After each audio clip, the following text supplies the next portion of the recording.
Hi, I'm Pauline Stott. I'm an employment specialist. This is Denise, Ewart. We both work as employment specialists, working with clients who've got mental health problems.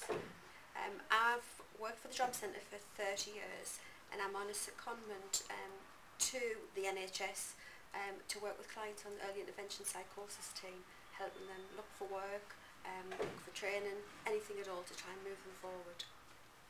And as Pauline said, I'm an employment specialist as well, based within planned care between Cherry Knoll Hospital and Horton Day Unit. I'm currently on secondment from Sunderland Council, and again doing the same role as what Pauline does, supporting people to get back into employment if that's what they want to do, or find some kind of voluntary work or education, training, whatever it is, the steps that they need to take to get back into meaningful work.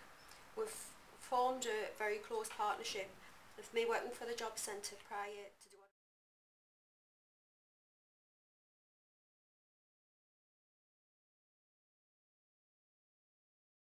I'm doing now.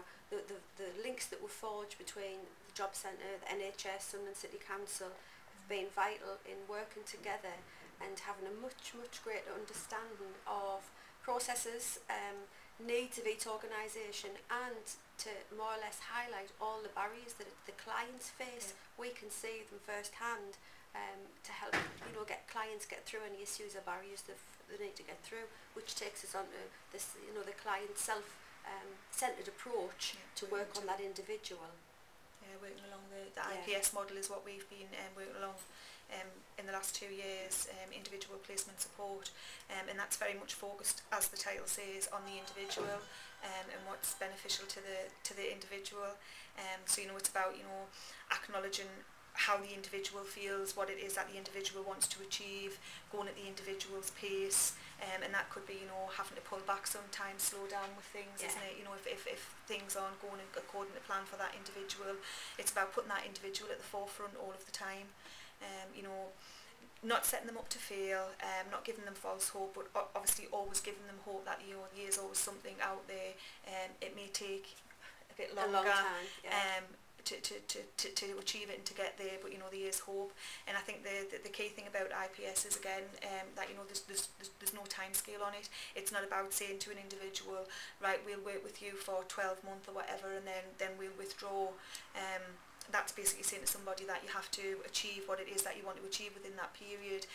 Certainly from my experience, and I think Pauline's the same, I've worked with some individuals who have only needed sort of 6-month input from myself, and then they've achieved what it is that they want to achieve.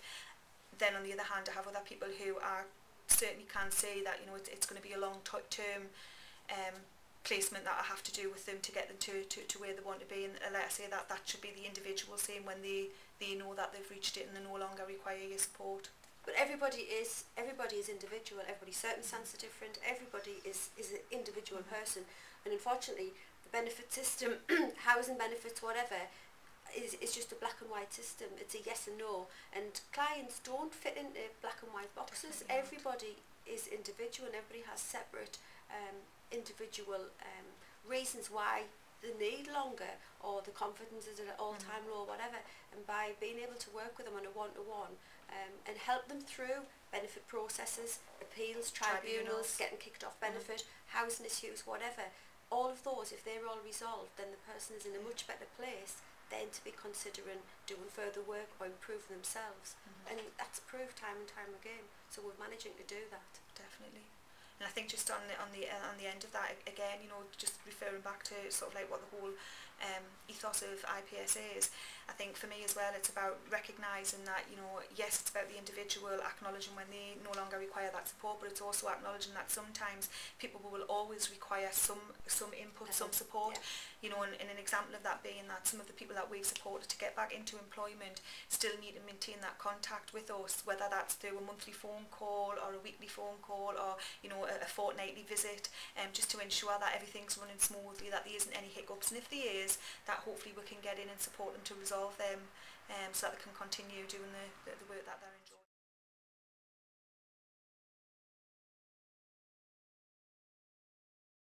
I've got very different processes. My clients, I can only work with clients who are referred to me by the care coordinators on the early intervention in psychosis team at Queen Hospital. Now, normally patients who are involved with the team are work with the care coordinators for 3 years. During that 3-year process, the care coordinators identify if they've got somebody who they feel ready to move forward, need benefit calculations, check their benefits, look at training, college courses, ultimately to go into a job, but that's maybe a much longer term goal. And then I'll work with that individual, meet them in a place that they're comfortable with, maybe start by looking at what they've done in the past, look to see where their skills lie, and maybe just go on a training course to do maths and English to improve their levels. And that is a massive achievement for somebody to start doing something like that.